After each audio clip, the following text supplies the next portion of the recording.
लोकसेवा foundation आनुकूल्य A1 grade कृति छात्र छात्री मानकु संबर्धना। लोकसेवा फाउंडेशन अध्यक्ष हिमांशु महांती तत्वावधान श्री श्री लक्ष्मी नृसिंह मंदिर प्रांगण में पूर्वकच्छ मध्यकच्छ पंचायत अनुष्ठित होता।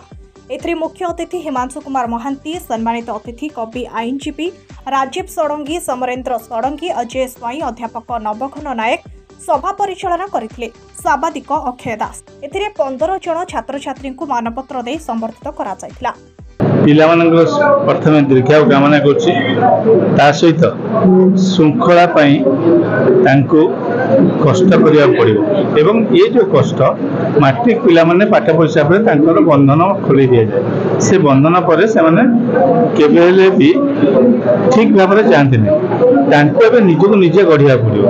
आगे बापा मान गढ़ुथिले, शिक्षक गढ़ुथिले, एबे से निजको निजे गढ़िए। संपक्षरु मैट्रिक जो माने सफलता हासिल करथिले टांगी एवं सालेपुर 15 जन को आज अणा जाए समर्थित करागला। लक्ष्मी नृसिंह मंदिर समर्थित करागला।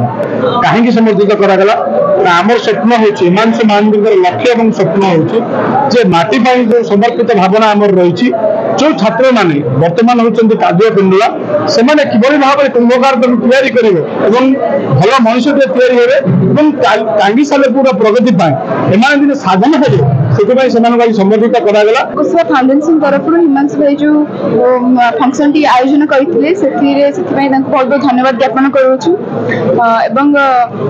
आम यह कहूँ कि से सेमती जपरी लोक मान सेवा करुँच ठीक बड़ हेले गोटे भल मनीष हेबू और परी लोक मान सेवा करूँ, निज माटी करूँ तथा निज समाज देश ना करके आणबू। भल लगे 548 नंबर रखी तो आशा था आगे रखापी जाऊ लोकसेवा फाउंडेशन तरफ जो